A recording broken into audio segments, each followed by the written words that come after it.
का सारातोप जल रहा है। रिफाइनरी आग की लपटों में घिरी है। रूस का एयरबेस भस्म हो चुका है। यूक्रेन ने ऐसी तबाही मचाई है जिसने पुतिन को आउट ऑफ कंट्रोल कर दिया है। युद्ध में पुतिन आर्मी की ये सबसे बड़ी शिकस्त। यूक्रेन की जमीन पर भले ही रूस जीत रहा है,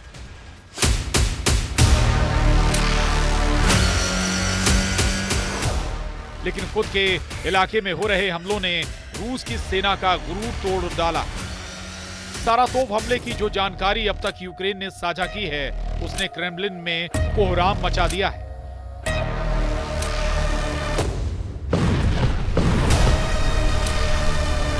ग्यारह फरवरी की सुबह 4 बजे यूक्रेन ने रूस में घुसकर सारातोप पर हमला किया। यहां वोल्गा नदी के उस पार मौजूद एंजल्स एयरबेस पर ड्रोन से यूक्रेन ने मिसाइलें बरसाईं। एंजल्स बेस पर रूस के रणनीतिक बम वर्षक विमान Tu-95MS और Tu-160 की तैनाती है। इन्हीं बॉम्बर से रूस अक्सर यूक्रेन पर क्रूज मिसाइल से हमला करता है। रूसी रक्षा मंत्रालय का दावा है कि रात भर हुए ड्रोन हमले में यूक्रेन ने 40 जंगी लड़ाके का इस्तेमाल किया। एंजल्स बेस पर हमले के बाद रूस ने कजान, किरोव, सारातोप और उल्यानोवस्क बेस पर इमरजेंसी अलर्ट जारी कर दिया।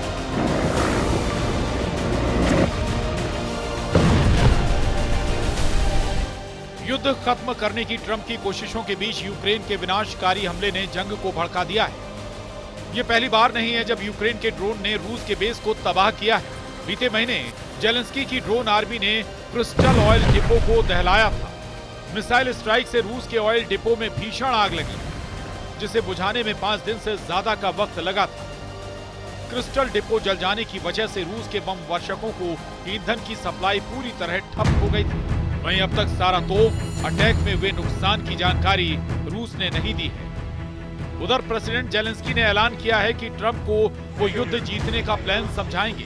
बहुत जल्द ट्रंप की टीम यूक्रेन पहुंचकर जेलेंस्की के साथ बैठक करने वाली। इसके बाद जेलेंस्की खुद म्यूनिख सम्मेलन में ट्रंप को सारी बातें क्लियर कर देंगे, जहां यूएस रक्षा सचिव पीट हेग्सेथ और जेलेंस्की की भी मीटिंग होने वाली है। इसी हफ्ते पीट हेग्सेथ यूरोपीय अधिकारियों से मिलेंगे।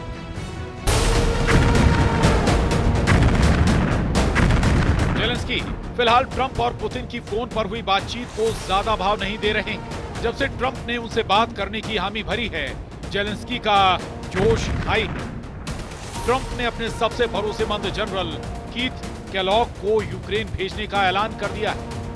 ट्रंप ने जनरल कीथ को गेम चेंजर बताया।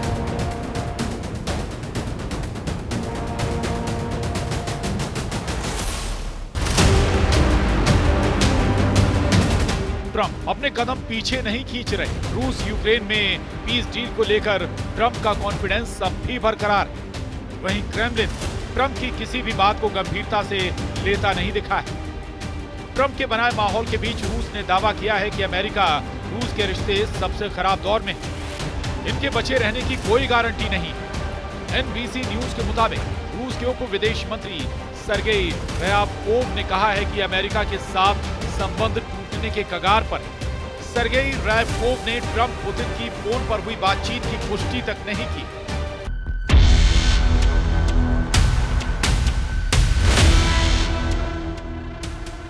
रूस ने ट्रंप को मैसेज दे दिया है, क्लियर मैसेज, बातचीत हो सकती है, लेकिन समझौता सिर्फ और सिर्फ पुतिन की शर्तों पर होगा। यानी ट्रंप की दादागिरी यूक्रेन में नहीं चलेगी।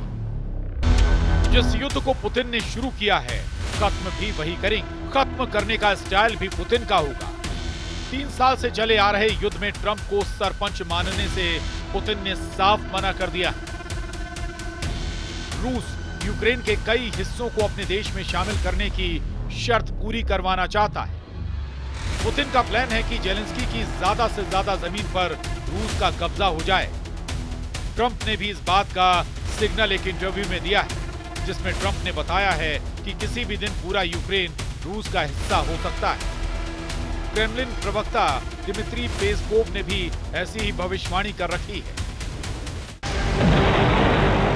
यानी सारी मशक्कत उसी जगह आकर अटक जा रही है जहां पुतिन की जिद खड़ी।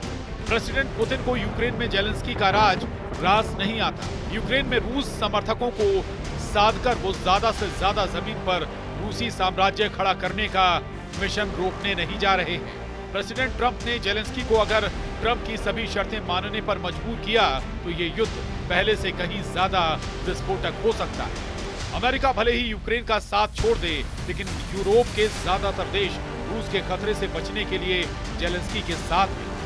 यूरोप की महाशक्तियों से रूस के टकराने का मतलब परमाणु युद्ध होगा, जिससे होने वाली तबाही पूरी दुनिया के लिए घातक साबित हो सकती है। Bureau report, news 18।